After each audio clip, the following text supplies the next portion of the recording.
Perfect. All right. Well, thank you so much for joining us today. We're very excited to have with us Sarah Reynolds, who is a scholarship and college relations specialist for Phi Theta Kappa. And she is here today virtually to talk all things scholarships so that you can win all the monies because we know that's what you want to do. So I'm going to turn it over to Sarah and let her share all of her information and wisdom. Oh, great. Well, thanks so much, Mary, for the introduction, and greetings, everyone. I hope you're all having a wonderful day and a fabulous afternoon. I was just chatting with Ethan and Mary before we opened up the meeting room, and I was sharing. I know that this is an extremely busy time for all of you with finals approaching and getting ready for the Thanksgiving holiday, and then of course our scholarship application deadline is quickly approaching as well. And then Mary reminded me that your Hallmarks deadline is around the same time too. So so with that being said, your time is very valuable. So thank you so much for choosing to spend some of that with us this afternoon to talk a little bit about PTK scholarships and the application. And hopefully you will leave the session this afternoon with some of your questions answered and with some more information to empower you to get in there and complete your application if you haven't done that already. So again, as Mary said, my name is Sarah Reynolds, and I am part of the scholarships team with Phi Theta Kappa. And just to give you a really brief overview about our scholarship program currently, you may be interested to know that we administer 25 programs currently, 25 different scholarship programs. And we do that with one scholarship application. So we have 2 deadlines for our scholarships. We also refer to them as 2 scholarship cycles. We have a fall cycle and then we have a spring cycle. So you'll hear us refer to scholarship cycles or the scholarship application deadlines a lot. And when we talk about those things, we're talking about the 2 deadlines that we have each year for you to apply for our scholarships. And you may be interested to know that we have around 80,000 applications that are started each year. But interestingly enough, only 20,000 are completed. And so you may be receiving emails from us periodically, or you may see posts on social media where we're always talking about completion, completion, completion, complete that application. And it's so important to us that you do that because one of the most important takeaways for you guys this afternoon is knowing that you cannot compete if you don't complete. So if you've started that scholarship application, but you haven't completed it yet, please do that because we cannot consider you for any scholarships if your application isn't complete. So that's very important. And then we typically recognize around 600 students each year that do receive a scholarship from PTK. And then we award approximately $1 million, a little over $1 million each year through our PTK Foundation scholarships. And so there again are a lot of takeaways for you this afternoon and important things that we really want you to know. And here are a few key things that we want you to remember. There are really 2 types of Phi Theta Kappa scholarships. And again, you may hear us refer to internal scholarships a lot and external scholarships. And so I will be sharing the difference in the 2 during our time this afternoon. And then every scholarship that we administer at PTK has a purpose. And so again, it's really important that you familiarize yourself with the different scholarship opportunities that we offer, what those eligibility requirements look like, so that you can go into this knowing which scholarships you're eligible to apply for and possibly receive. And then PTK scholarships are not automatic. Oftentimes we have students, members who reach out to us and they're under the impression that because they're a member of Phi Theta Kappa, it automatically guarantees them for a scholarship. And unfortunately, that's not the case, although how wonderful would it be if you were guaranteed a scholarship through your membership in Phi Theta Kappa. Maybe one day hopefully that can happen. But as of right now, the scholarships are not automatic. You do have to apply for those. There is a application process, and these applications are competitive, and they are all merit-based. And then here's just a quick peek at all of the different internal PTK scholarships that we currently administer. And again, we will talk more about external scholarships as well. But right now, we're going to share some information about the internal PTK scholarships. And so again, some of these you're probably likely familiar with as you've been exploring our website and again receiving emails from us about the different opportunities that we have. One really unique thing with regard to Phi Theta Kappa scholarships that you may have noticed, especially if you're applying for other scholarships with other organizations, is that any scholarships that you may receive through Phi Theta Kappa, that award money is paid directly to you, the student. It's not paid to your college. And that's unique. Not all organizations do that, but Phi Theta Kappa does. And we primarily do that because we realize that there are many other barriers for students besides just paying for your tuition and fees to attend college. We realize that transportation, actually getting to campus, is very important for some of you who maybe aren't taking online courses. We know that having the technology that you need to complete your assignments and do your coursework is extremely important. And so some of that money may need to go towards a new laptop or an iPad for you to do your assignments. We also know that sometimes just being able to put food on the table is important, or to actually have housing and to pay rent. And so we want you to be able to have that money paid directly to you, to apply that money wherever you feel that it's needed most so that you can be successful and continue your education. So I did want to point that out, that is something relatively unique with Phi Theta Kappa. If you are the recipient of a scholarship from us, you will be paid directly. And then all of the scholarships that you see here, they are administered on the Phi Theta Kappa scholarship application or one of our standalone applications that you can access through our website. And I will point out here in a few moments which of those scholarships do have separate applications. It's only two. So all the rest of our scholarships are available through the one application that you'll complete. And there is never a fee to apply. So it's entirely free for you to apply for our scholarships.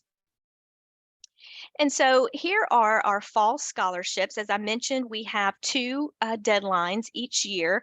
And again, we sometimes refer to those as cycles. So you'll hear us talk about a fall scholarship cycle and a spring scholarship cycle.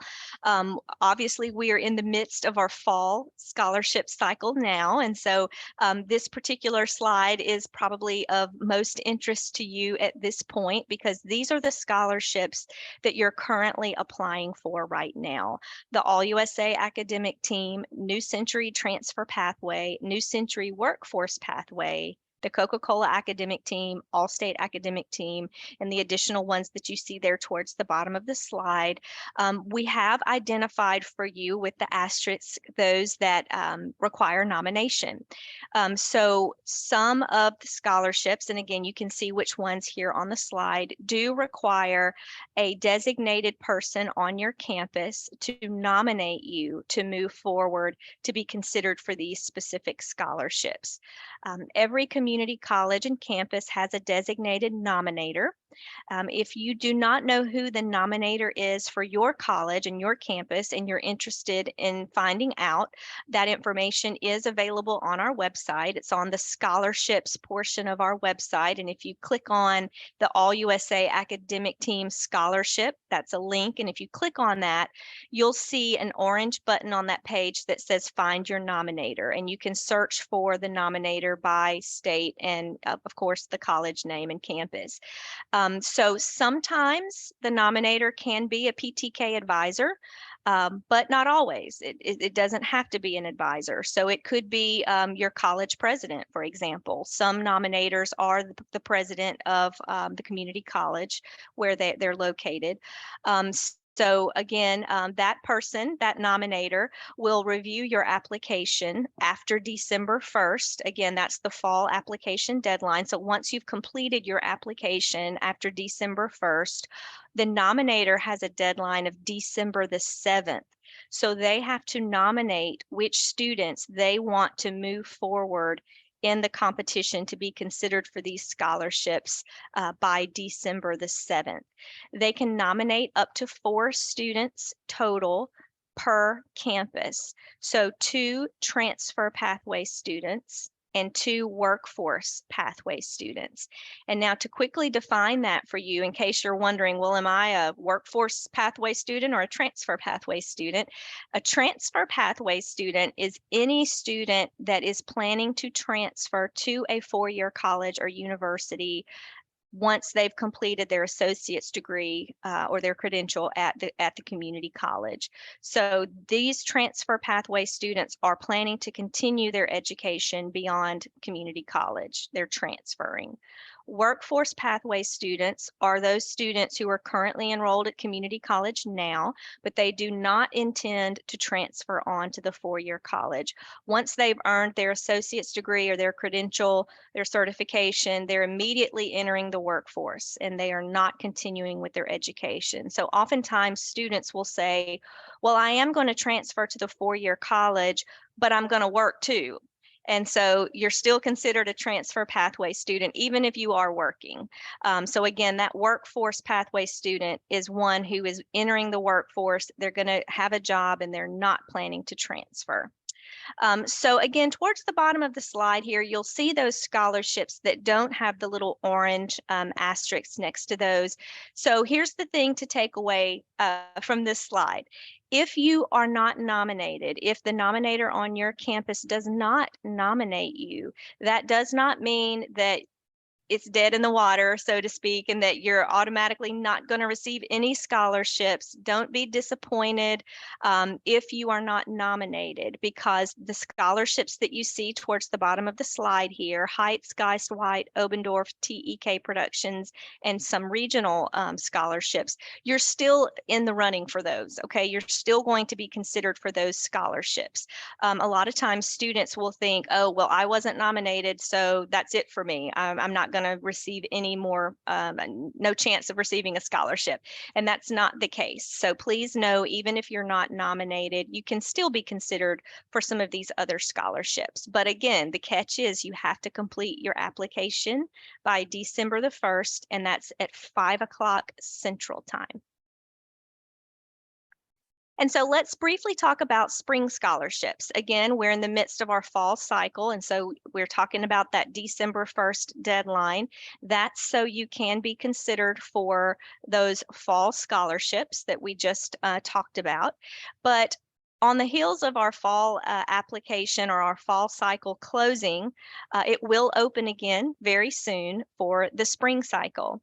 And so here are the scholarships that are available for the spring cycle. So Leaders of Promise, Obendorf, IPSLI, that's our public safety programs. So if you're a student participating on the call this afternoon and you're majoring in fire science or another type of public safety, maybe criminal justice or something such as that, we do have scholarships specific to you because you are majoring in that particular field of study.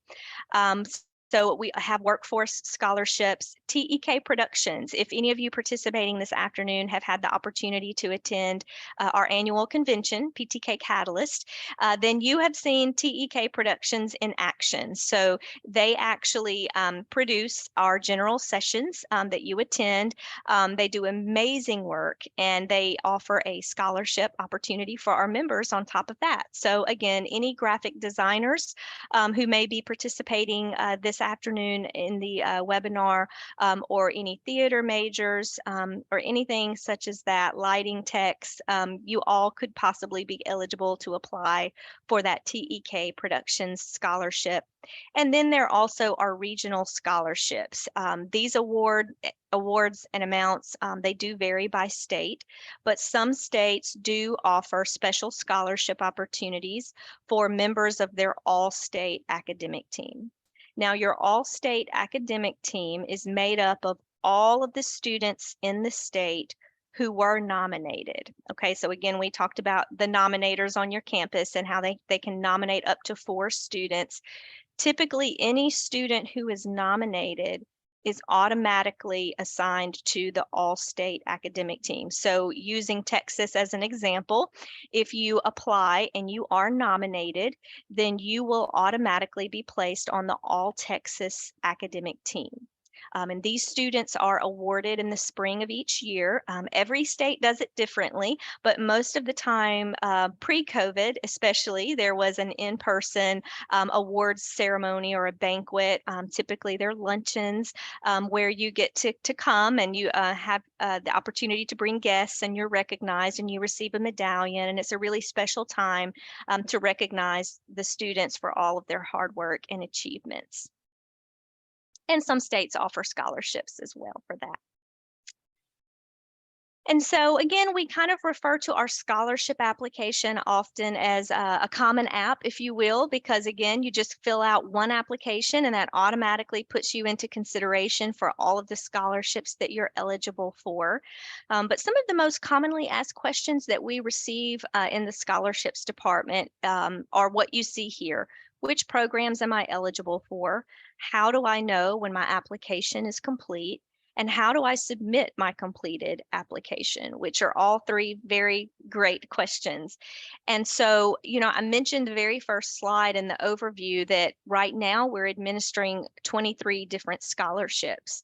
And so you may be thinking to yourself, well, that's a lot of scholarships. How am I supposed to know, which ones, if any, am I eligible for?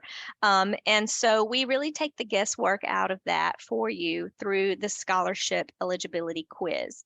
So again, some of you may have already taken that quiz, so you're familiar with it. Some of you on the call this afternoon, maybe you haven't even started the application yet, and so you're unaware of what this eligibility quiz is.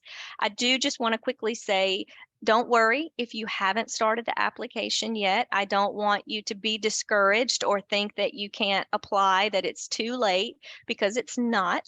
And the eligibility quiz, again, is just going to help you determine which scholarships you're eligible to apply for. And so it's 12 questions. We've whittled it down. I think originally it may have been 15. It's 12 now.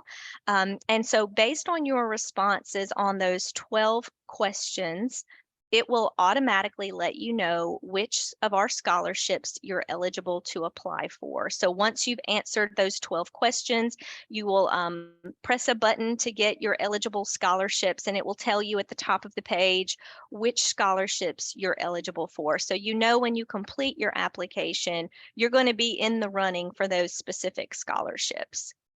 And then how do I know, or let me also back up to say, with that eligibility quiz, if it determines that you're not eligible for scholarships, it will tell you that as well.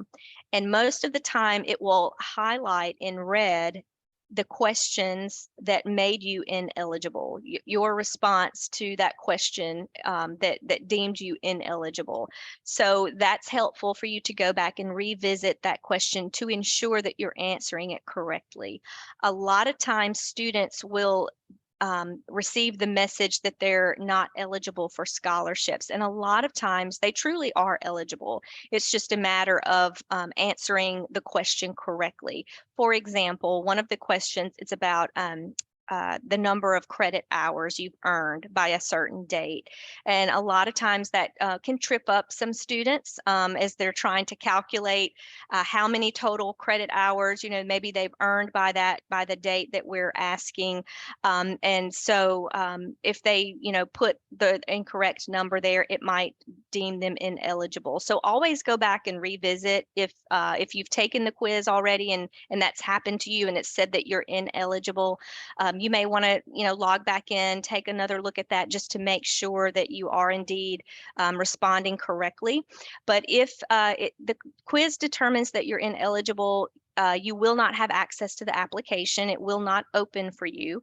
But if you are eligible, in addition to telling you which specific scholarships you're eligible for, the application will open. You'll see tabs at the top of your screen that you'll work through to complete your application. Second, how do I know when my application is complete? There are a couple of different ways you can do that. There is a status bar at the top of your application. And it lets you know the percentage, what percent of your application is complete. And it starts out red and it's at the top of your screen. And as you're working through all of the tabs and you're completing the tabs in the application, that status bar will increase. It will continue to move forward and it will eventually turn green. So once that status bar turns green and it indicates that you're 100% complete, that's when you know you've finished the application. The tabs that I've mentioned at the top of the page, they start out yellow. And then again, as you're completing all of the content on that tab, it will turn green as well. So again, when all of the tabs are green and the status bar is green and it indicates you're 100% complete, that means your application is finished. You do not have to submit your application. And so again, this is kind of tricky for students and I completely understand you're used to actually clicking a submit button, but that's not the case with our application. Once you get that 100% complete, all of your tabs are green, the status bar is green, we're going to automatically retrieve the content of your application after that December 1st deadline. So we automatically receive all of that information. It's automatically submitted for you. So you don't have to worry about clicking on a finished button or a submit button. You won't receive a confirmation email or anything like that. So don't be concerned if you think that you're supposed to be receiving some type of confirmation because you won't. Just know that once it indicates that it's complete, we will automatically receive that. Sarah, I had a question come in really fast. Sure. And I don't want to, I'm not as familiar, obviously, with all of the scholarships ins and outs. And so I don't want to give bad information. So the question was, can you be eligible for all of the scholarships? Absolutely. You absolutely can be eligible for all of them. Well, with the exception of the major specific ones. So like the IPSLE scholarships that I mentioned before for like criminal justice and fire science, those are major specific. So, if you're not majoring in any of those particular fields, then you obviously wouldn't be eligible for them. But other than those major specific ones, yes, you can be eligible for all of them. Yeah. Awesome. Thank you. Good question. That's a very good question. And here's some more eligibility advice. So oftentimes students will think, well, I'm not considered full-time. I'm not enrolled full-time, so I'm not going to be eligible to apply for scholarships. Well, that's not the case either. So even if you're not enrolled full-time, you can still apply for some of our scholarships. You do have to be enrolled in a minimum of 6 semester credit hours or 9 quarter credit hours through December 31st of this year of 2022. And then scholarships are available to students with all citizenship statuses. So again, we do regularly receive questions with regard to citizenship requirements. Some of our scholarships, due to donor stipulations, they do require certain citizenship documentation, but all students with all citizenship statuses are eligible for some of our scholarships. For example, the Obendorf Scholarship is open to students of all citizenship statuses. So that's something to keep in mind as well. For spring programs, students have to have between 12 and 36 credit hours earned by January of the application year. So here's a quick and easy way to think about the spring application requirements compared to fall. And really, it's basically all about the credit hours. And so our spring application is really for newer members of Phi Theta Kappa. Now, that's not to say that the more seasoned members can't apply, but the spring programs really do allow newer students who maybe have not completed a lot of coursework yet, or they've just joined Phi Theta Kappa, so they're very new to membership, and maybe this is their first semester in college, so they don't have to have a whole lot of credit hours earned to be eligible for our spring scholarships. Whereas for fall, where we are now, that's for a more seasoned student. Okay, so you have to have at least 36 credit hours earned by December, again, December 31st of this year, to be eligible for our fall programs. So typically, students who are applying for the fall are those students who are indeed getting ready to transfer to the four-year college, or they're finishing up that credential and they're getting ready to enter the workforce very soon. So that's just a quick and easy way to think about the differences in the spring and fall programs. And again, just to talk a little bit more about the scholarship application, you can apply at scholarships.ptk.org. So that is where our application is housed, and that's where you will go to apply. You will log in with your Phi Theta Kappa username and password. It's really important that you log in with your member user ID and password, because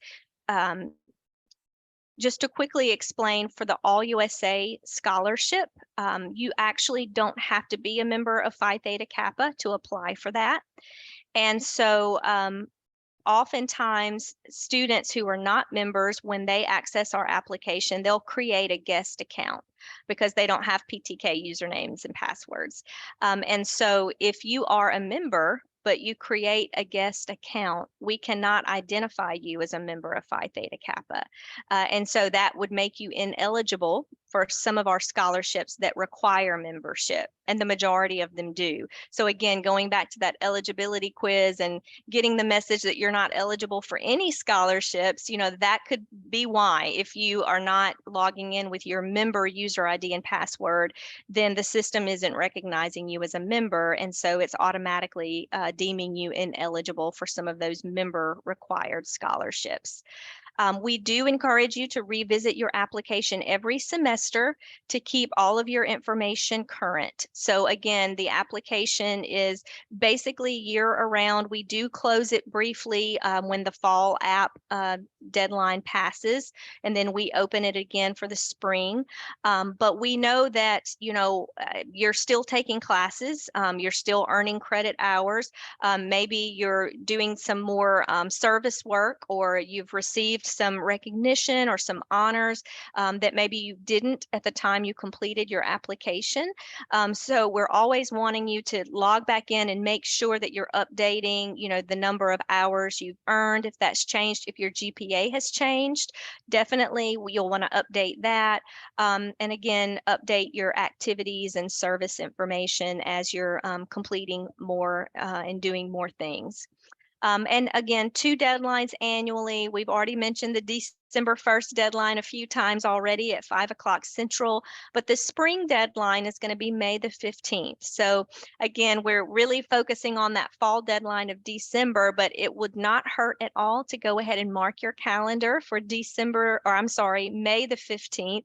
That is the spring application deadline, and it is also at 5 o'clock Central Time to have that application completed for the spring.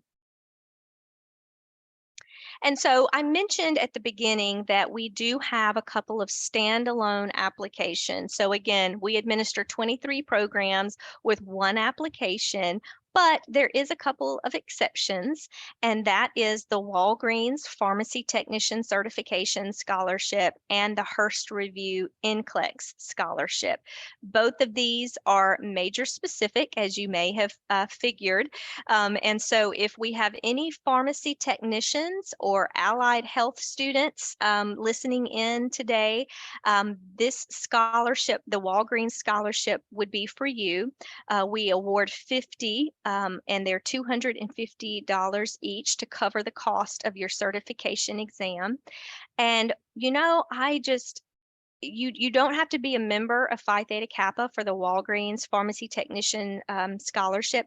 And to be honest, it's always really a challenge to get applications for this. So guys, if you're aware of other members in your chapter who are pharmacy tech or allied health majors who are planning to take the pharmacy tech certification exam, please let them know about this opportunity. Because again, even if it's a friend that's not a member, you don't have to be for that scholarship. So definitely check out on our website. Again, it's on the scholarships portion of our website. We have more information about the Walgreens Pharmacy Tech Scholarship, and the link to the application will be posted there as well. It is open in the spring and fall, so we do award twice a year for that scholarship. And the deadline for fall has passed. It was November the 1st, but we will be opening it again very early in the new year for the spring. So be on the lookout for that. And then the Hearst Review NCLEX Scholarship, it is major specific. So this scholarship is for members only, and it's for nursing majors. So again, this covers the cost of your NCLEX exam for your certification. So we do encourage all nursing majors on the line this afternoon to apply. Again, that is a separate application, so it is posted on our website. The link to the application will be there as well, and you will apply separately for that scholarship also. And then the Study Buddy Tease Prep is one of our newer scholarships that we're administering. This is not a monetary award, but it does provide a full discount for the TEAS prep course materials. So as you're preparing to take the TEAS exams or TEAS certification, it does provide study materials and everything absolutely free if you're selected for that. There is not a separate application for the TEAS prep. It is part of our common application, or the one application that we've been talking about. I think there's a question that asks, are you taking the TEAS exam? And if you indicate yes, then that automatically puts you into consideration for this opportunity. And so here's a few more best practices. So obviously, the first thing is to know the deadlines. We don't want anyone to miss out on receiving a scholarship because they missed the deadline. So practice good time management. I know that as students, you hear this all the time in your classes because, being a good time manager is important for everything in life, right? But it's no different with scholarship applications as well. We do realize that our application can be somewhat lengthy, and it's not something that you can sit down and complete in one sitting. Obviously, you can do that, but what we typically find is if you were to sit down and complete the entire application in one day or in one night, it would typically take around 8 hours to complete and to do it well, to have a quality application. But in a perfect world, what we hope that you'll do is take the application, complete the eligibility quiz, find out what scholarships you're eligible for, and work through the application and complete the tabs or the content that's easy for you. What you find challenging in the application may be entirely different from what another student finds challenging in the application. But we encourage you to go through and to complete and answer as many of the questions and content as you can first. And then those areas of the application that you know will be a little more challenging for you, that's going to require a little more time and thought and work, those are the things that we want you to save for later, once you've completed all of the more easy parts of the application, if you will, and allow yourself time to gather the information that you're going to need to get your thoughts together, to have someone proof that application. And we're going to be talking about proofing in a moment as well. But we definitely don't want you to wait until the last minute and be stressed and have anxiety over it and then rush through it and not really provide your most quality work and what you're truly capable of submitting, simply because you've run out of time, and you're trying to beat the clock. So we always say it's never too early, it's never too soon to start thinking about the application, how you're going to respond. And we do ask for things that may take you time to get. So again, we talked about citizenship. We do require a copy of your citizenship, whether that's a birth certificate or a passport, or a visa, but you have to provide a copy of that. You have to upload it into your application. For some students, that takes a little time. Maybe they can't immediately put their hands on some of those things, or whatever the case may be. We do know that the writing portion of the application can be challenging for some students. And so it takes them a little while to complete that portion of the application, again, to gather your thoughts, to decide what am I going to write about, and then how am I going to convey this. And so that requires time. Letters of recommendation, that requires time. Okay. And we're going to talk about that too, but you want to make sure that you have enough time and that you're giving the recommender enough time to create that letter for you. So again, it's never too early to begin working on that. Now, in the same vein, I want to repeat again, for those of you that may be on the call that have not even started your application, and so you're hearing me say these things and you're like, yeah, I've already run out of time, I'm not even gonna, don't do that. You still have time. So I don't want anyone to feel panicked or feel like they shouldn't pursue completing the application. Okay. A solid letter of recommendation, again, the timeliness of the request, because here's the thing, if you haven't requested your letter of recommendation yet, please do that as soon as possible, because the deadline is December 1st. If you are requesting a letter from an instructor or a professor, someone there on your campus, they're going to be leaving soon for holiday break, right? And so if you wait too long to ask for a letter of recommendation, your chances of getting one are probably not going to be that great, because that professor may have already left campus. They may not be on campus, or they're already kicking off their holiday festivities, okay? And they're not going to have time to write that letter of recommendation. So definitely keep in mind the timeliness of your request. And then what to share with the recommenders. It's really important that you share with the person that you're asking to write your letter. Obviously, if you're asking them to write a letter of recommendation, they know who you are. Okay, they're familiar with you. You wouldn't be a complete stranger to them.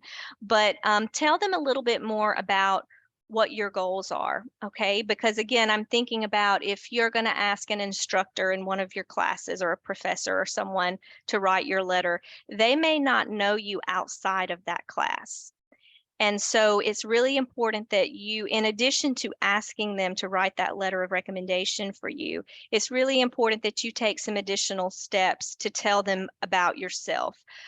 What are your career goals? What are you intending to do, beyond community college? Again, is it going to be entering the workforce or transferring to the four-year school? What four-year school are you transferring to?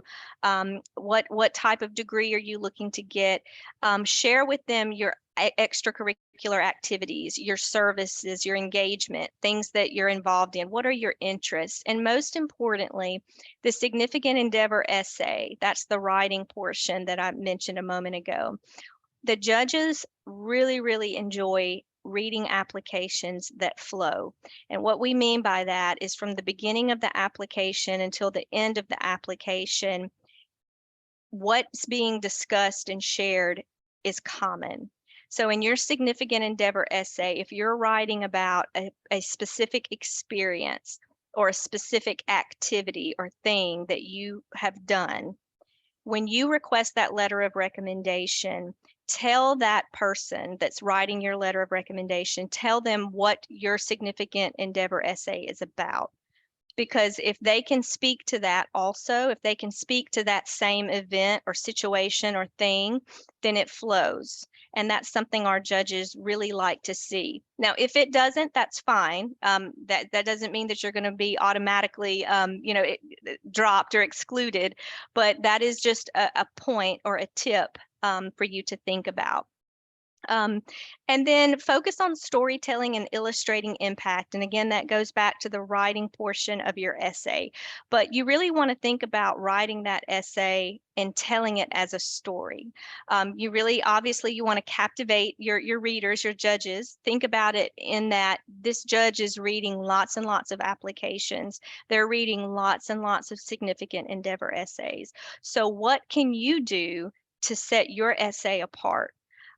How can you tell your story in a way that will stand apart from the other 50, 60 applications that that particular judge may have read?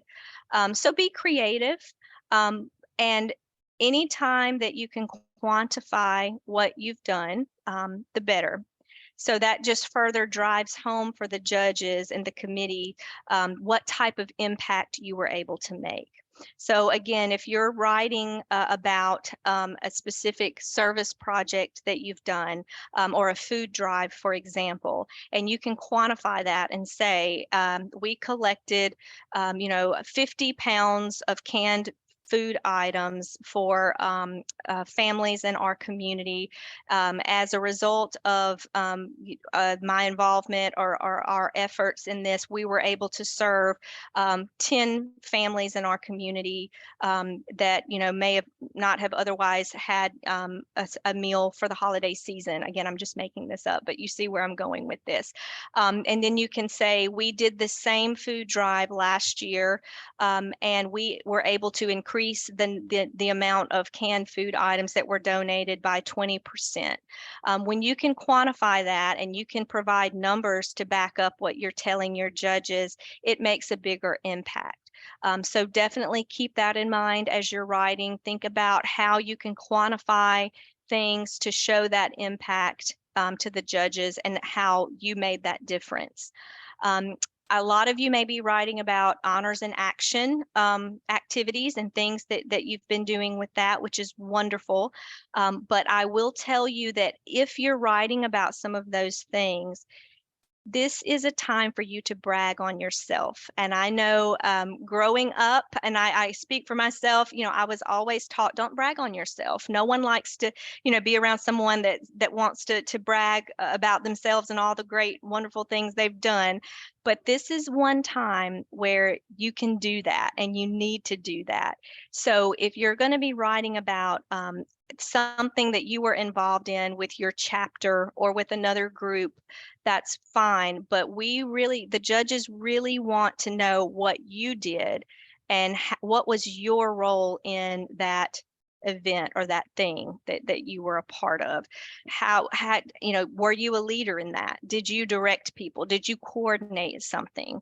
And what did you do? Not as a group, but what you did specifically to make a difference in whatever that may be. So again, those are just some general tips, things for you to think about, have in the back of your mind as you're, creating that essay and thinking about, how you're responding to certain questions in the application.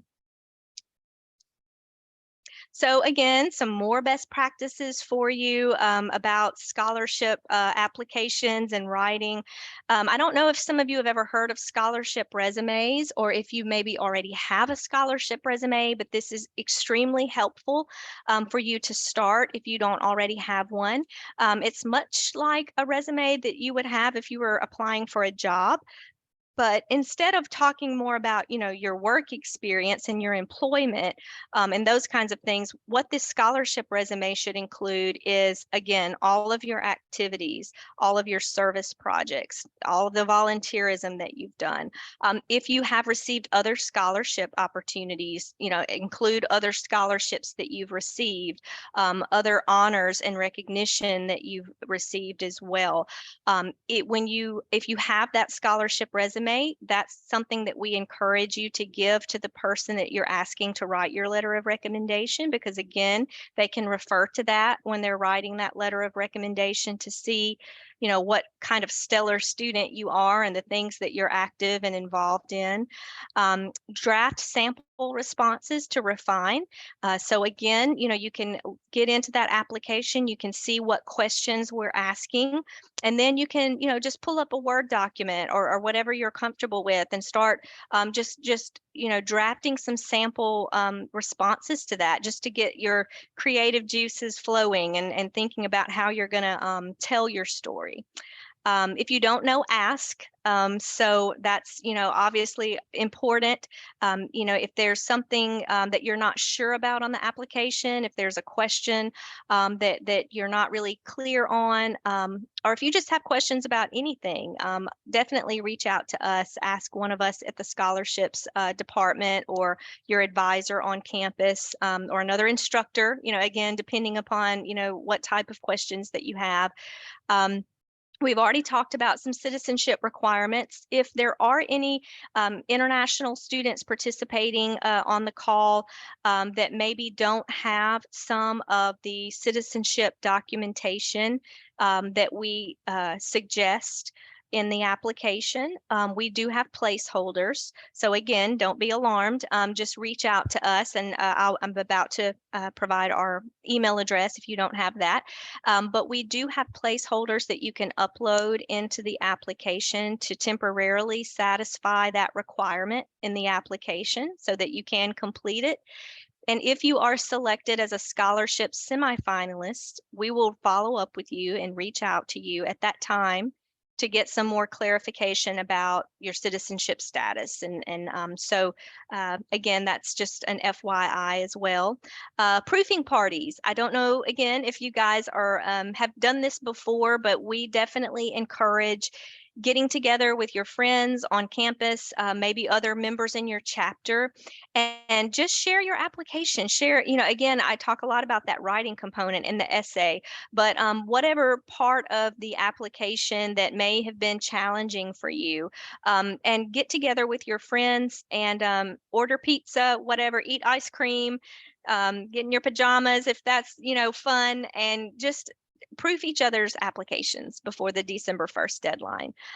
Save copies of your applications for future reference. This is also a really good tip because, again, if you're applying for other scholarships outside of Phi Theta Kappa, and we definitely hope that you are, a lot of the information that you're putting into this application, you're going to be asked for by them as well.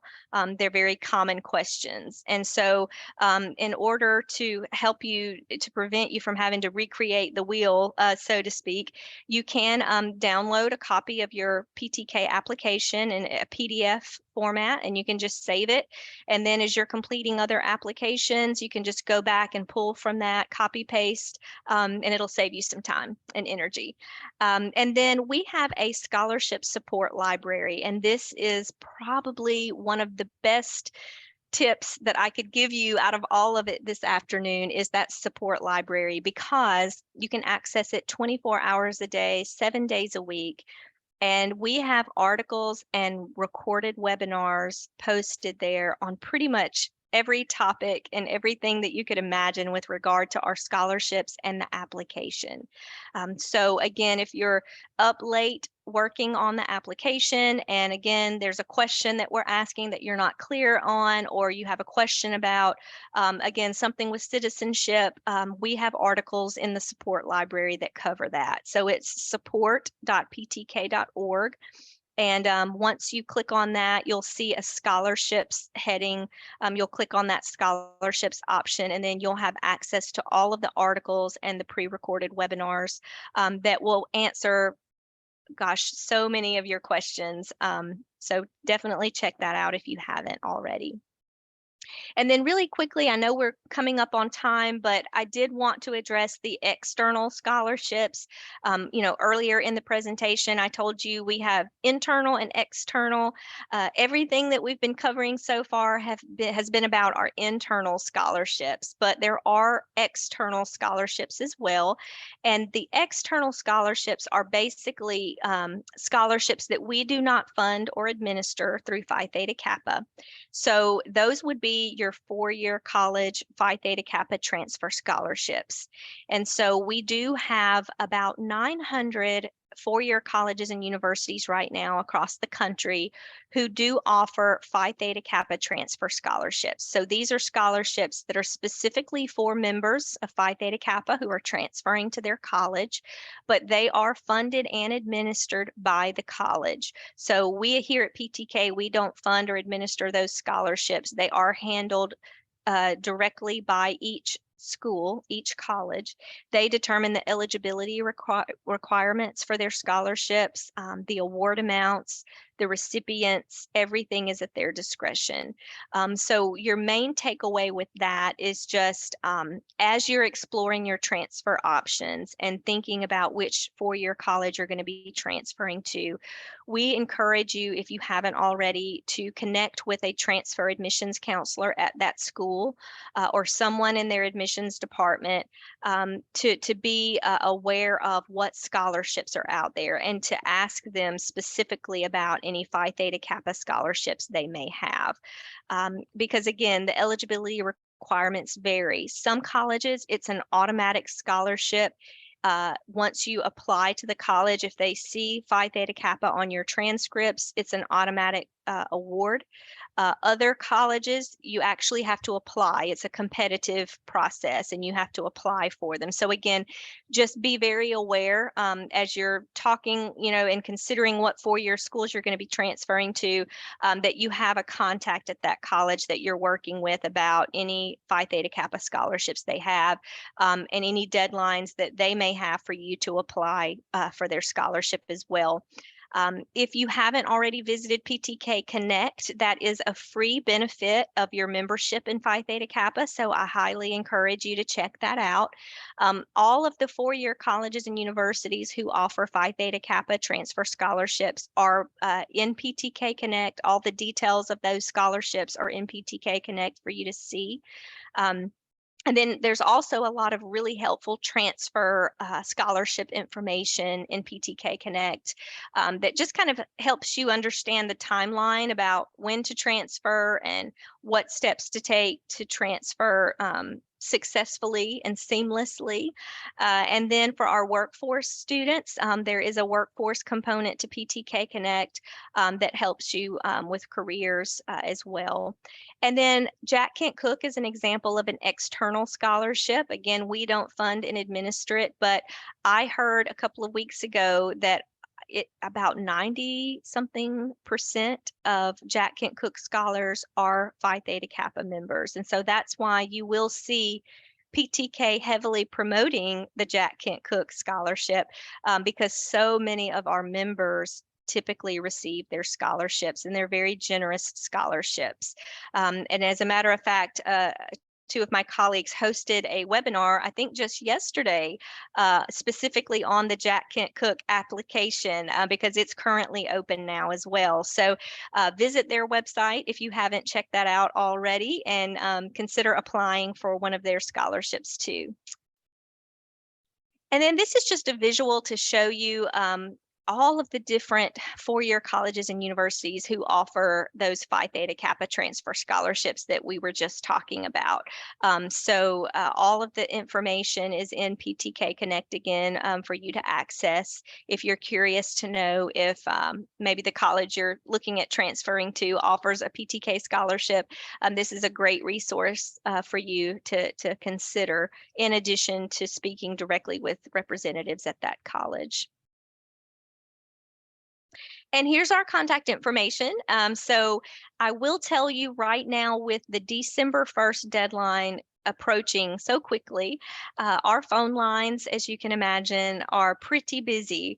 And so we do encourage you to email us if you have questions or if you need anything with regard to our scholarship application, especially for the fall cycle, because we do tend to be able to respond more quickly through email right now than through phone. So if you've tried to call lately and you're not getting through to anyone, that would be why our phone lines are quite full at this time. So definitely consider emailing us at scholarships@ptk.org if you have specific questions. But then our phone number is available there if you would just prefer to call. We are in the office Monday through Friday from 8:30 until 5, and that's again Central Time. And then that support library, I would almost just be willing to bet that any question that you have with regard to that application, if it's probably going to be answered in that support library. There's probably an article or a webinar that covers that topic. So before you get frustrated trying to get through on the phone, definitely consider checking out that support library for a quick answer to any questions that you have as well. But thank you all for being such an attentive audience. And I know, Mary, we're approaching 5 o'clock, but if there are any other questions or anything maybe in the chats that that came up while I was presenting, I would be happy to answer those now. We don't currently have any. I took care Okay, of a couple good, that I good. actually could answer. But if you do have a question, now is the time to ask, because as she said, their phones are very busy and they try to get to everybody, but they only stretch so far. And so while we have her, now is the time to ask if you have any pressing Absolutely. questions, or you can either just unmute and ask your question or drop it in the chat either way. Yeah, either way works for me. Certainly feel free to type it in the chat if you aren't comfortable asking. Either way is great.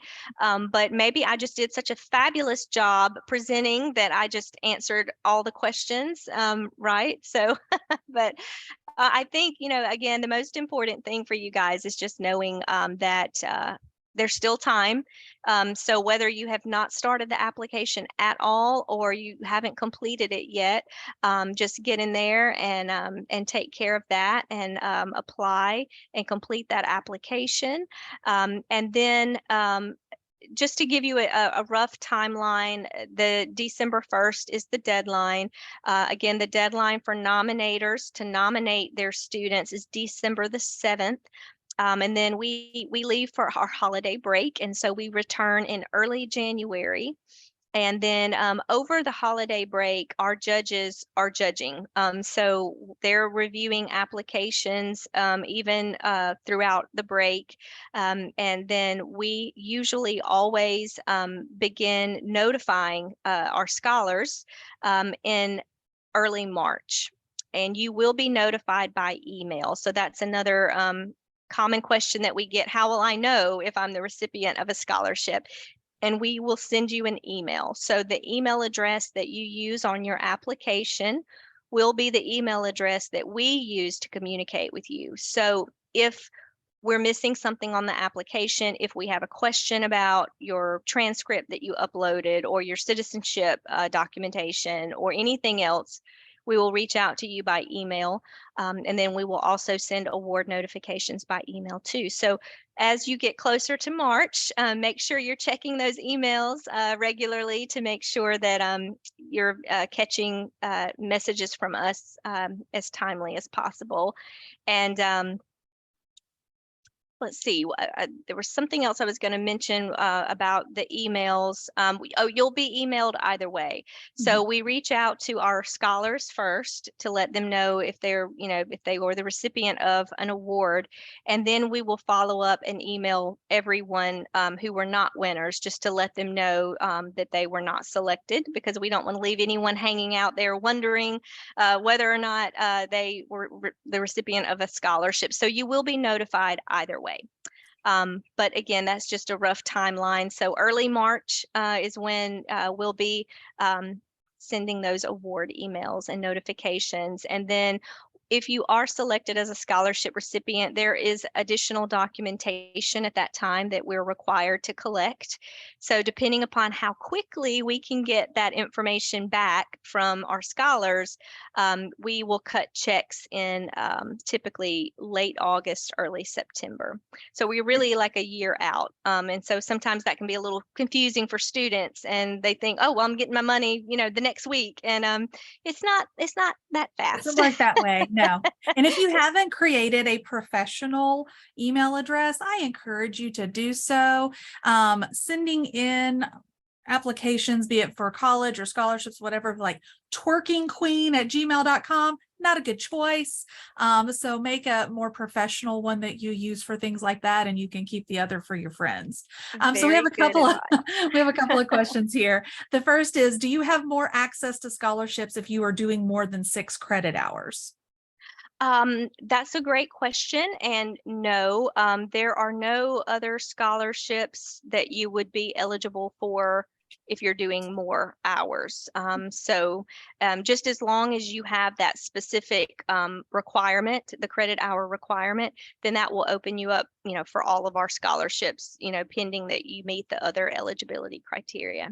Okay. So, yeah. And another question we have is, are the scholarships based off how active you are as a Phi Theta Kappa member?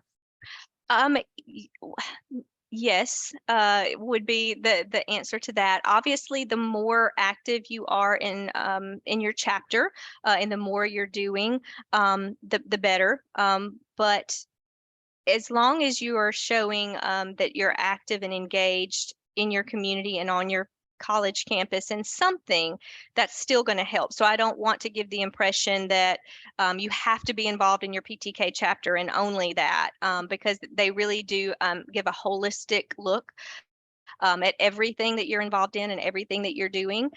So even if you might not be as involved with your PTK chapter, but maybe you're doing lots of other things with other clubs or organizations, that's perfectly fine. So don't be discouraged. But the more PTK involvement, the better. Yeah. Yeah, I always coach my students.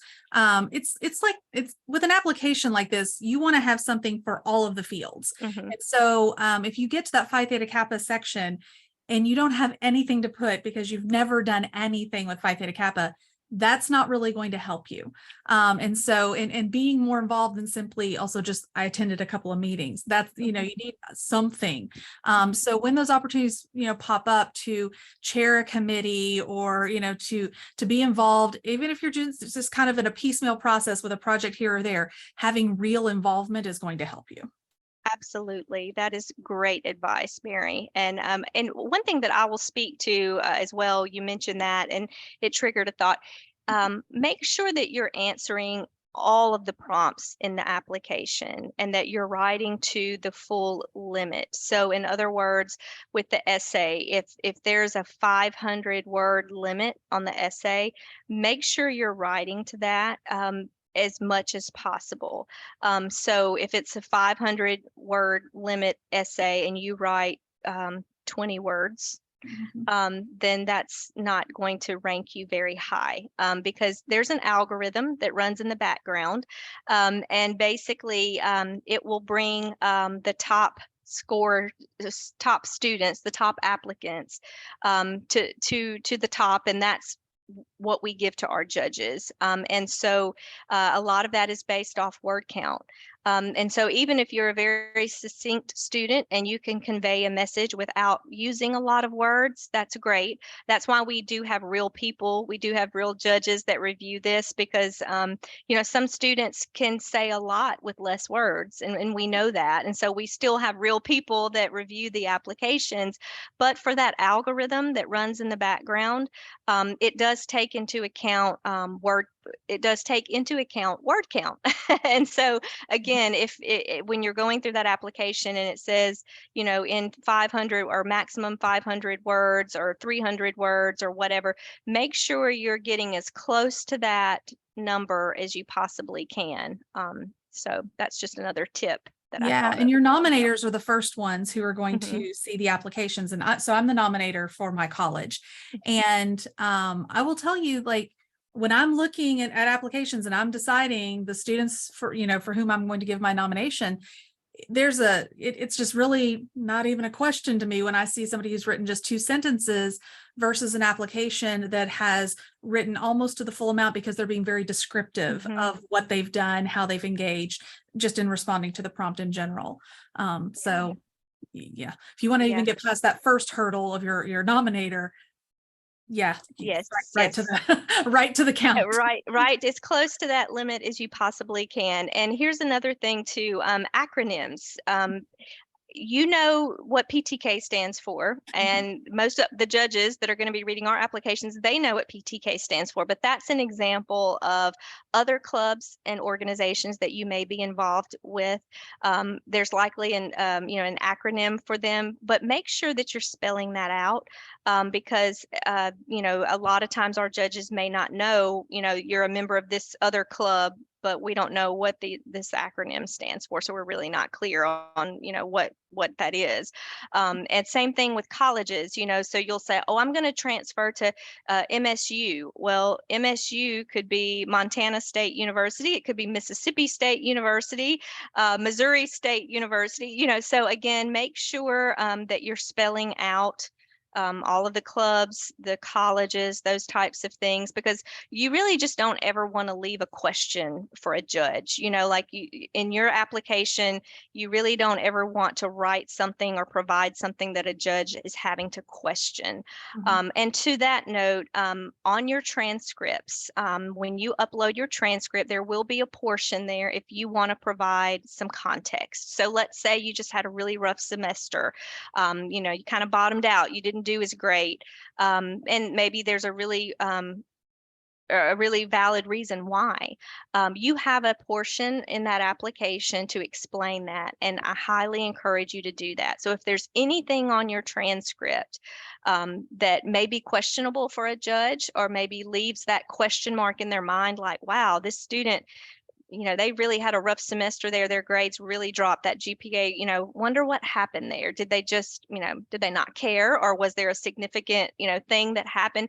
Whatever it may be, use that option to explain, if there's a special circumstance or reason why, that may have been the case.